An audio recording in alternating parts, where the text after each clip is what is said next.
The Adventures of Tom Sawyer, Chapter 15, Lost. The day after Tom and Huck's adventure in the tavern, Becky reminded everyone that she was having a picnic. This interrupted Tom's thought. He stopped dreaming of Injun Joe and he stopped dreaming of goats. The only thing he could think about was Becky and the picnic. That night, Tom couldn't sleep. He stayed up waiting for Huck to call, but Huck didn't call. So the next morning, a sleepy Tom joined the rest of the children at the ferry landing. As they were getting ready to board the ferry, Tom overheard Becky's mother tell her. Becky's mother tell her, "You'll be getting back late. Why don't you stay with Harper's tonight, near the landing?" When Tom heard this, he hatched a plan. "Becky," he said, let's spend the night at Widow Douglas' house instead. She'll have ice cream." Becky was about to say no when Tom reminded her that her mother would never know, so she agreed. The ferry dropped the picnickers off at a spot about 3 miles from town.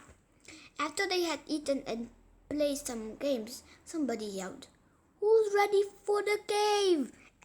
Everyone shouted, "Yay!" So candles were quickly provided and the children entered the cave.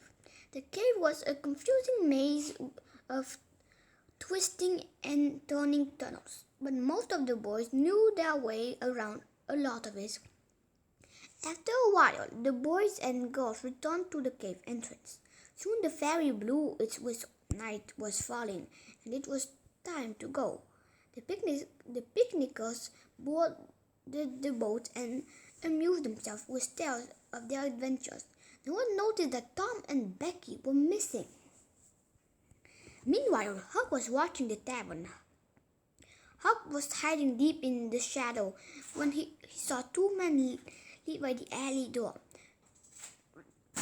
To Huck's surprise, one of the men seemed to be carrying a box under his arm.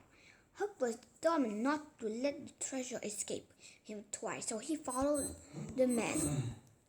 They headed towards the ferry landing, and then a little out of town, they spotted near the widow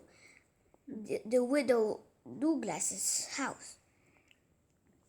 "There are lights on," growled Injun Joe. "She must have company."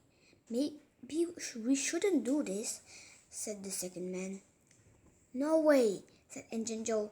"I want revenge. Her husband was with me, but he died before I could." "Are you going to kill her?" interrupted the other man.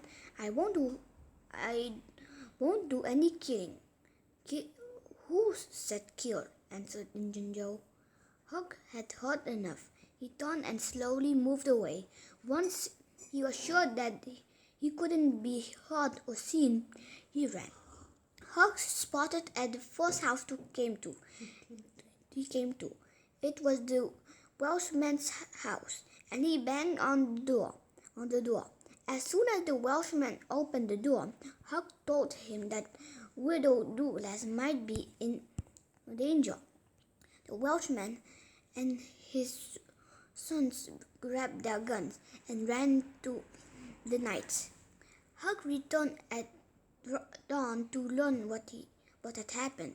"Sit down, boy," said the Welshman. "First we'll have breakfast, and then we'll trade stories." After breakfast, Huck learned that Injun Joe and his partner had gotten away, but that the box contained only thieves too. Huck told the Welshman almost everything he knew. The Welshman was shocked that he and the boys had almost captured Injun Joe. All through the morning, Huck stayed out of sight because he didn't want anyone to know that he was involved.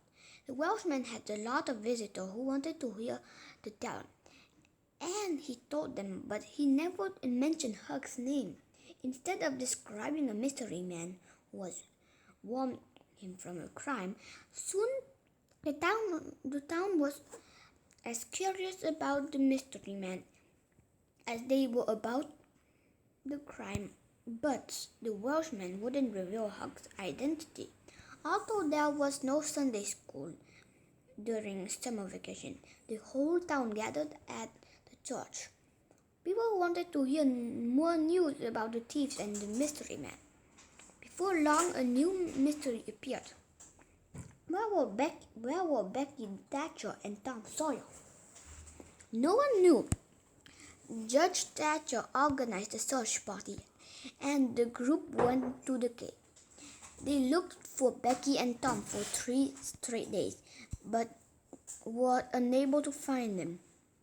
The only thing they found was Tom and Becky's name written on the wall of the cave. While Huck was following the thieves, and most of the town was sleeping, Tom and Becky had become lost in the cave. Tom was an experienced explorer, but while he was with Becky, he had forgotten to mark their path. When he realized they were lost, it was too late. Becky cried and Tom did his best to comfort her.